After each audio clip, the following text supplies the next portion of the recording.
Lancashire earned their third highest first innings lead in the club's history, but Northamptonshire, following on 470 runs behind, did manage to take their LV County Championship match at the Emirates Old Trafford into a final day. The visitors had a shocking second day and started the third one on 113 for 7, a massive 537 runs behind their hosts, who posted a score of 650 for 6 in their innings. Stephen Crook struck a couple of early boundaries before he was LBW to Tom Smith for 15, with a total on 131 for 8. Smith then grabbed his 37th wicket of a wonderful championship season when Graham White drove him on the up and straight to his namesake, Wayne. There was some entertainment offered by last man Azarullah, who made one of the best scores of his career as he decided to throw the bat, and with some success as he made 28 of a last wicket partnership of 39. The number 11 struck 6 fours in what was his best score in the LV County Championship. Credit should also be handed out to Andrew Hall, who survived for more than 2.5 hours for his 42. Azarullah was finally out when he nicked a pull off Glenn Chappell, who ended with figures of 5 for 51, his first fifer of the summer, but the 39th of his amazing career. He now has 957 first-class wickets under his belt.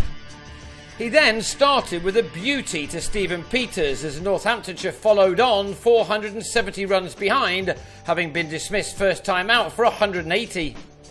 That was Lancashire's third highest lead and their largest for more than a century, their best being 658 against Somerset back in 1895.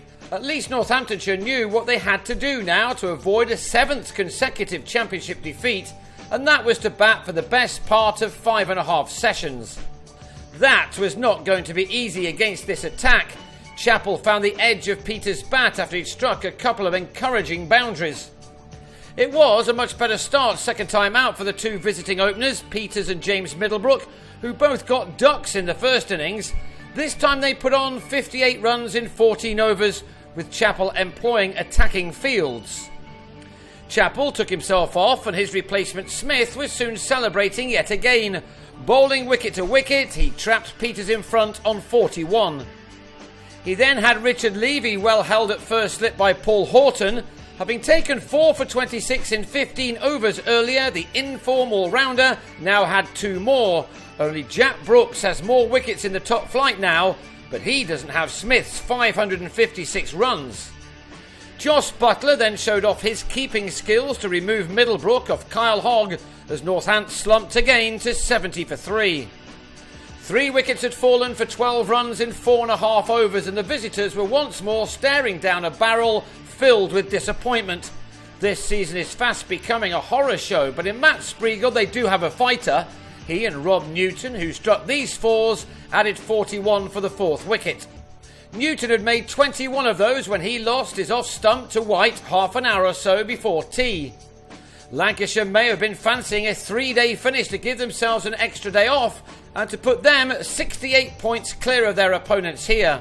But they were held up first by Spreagle and Ben Duckett and then some rain, which arrived during the interval. They got back on with a score on 122 for 4 and 11 runs later, Spreagle was LBW to Simon Kerrigan, the ball turning and staying a little low. When you're in the position that Northamptonshire are in right now, nothing tends to go your way, so it was perhaps surprising that Smith didn't cling on to a very difficult return catch offered by Hall. He again went through the rest of this innings undefeated, but others fell around him. Stephen Croft landed in the middle of the pitch to take a catch to remove Duckett for 20. David Willey lasted only 8 balls, one of which he sent sailing over the boundary off Carrigan. But in the next over, Smith joined the 40-wicket club as Willey chipped him to Chappell off the bottom of his bat. It looked as if, in spite of the break, this game was going to be wrapped up with a day to spare, but Crook was back in for his second knock of the day and he decided to go after the bowling just to see what he could achieve. He played and missed on more than one occasion, but also middled a few. This is, of course, his natural game. Hall's is more of a dogged defence, and he ignored the events of the day by keeping his wicket intact. Having survived for 155 minutes in the first innings, he saw off another 90 in this knock, 200 balls in total. Crook fell right at the end of the day as bad light prevented Lancashire from claiming the extra half hour. Crook found Usman Khawaja in the deep off white after making an entertaining 36 off 33 balls, sharing in a 50-run stand with Hall. The South African is still there as the match moves into the last day, with Northamptonshire on 231 for 8, Hall with 36 of them to add to his unbeaten 42 from the first innings. But his side are still 239 runs behind and look certain to lose by an innings for the 5th time in 8 games this year.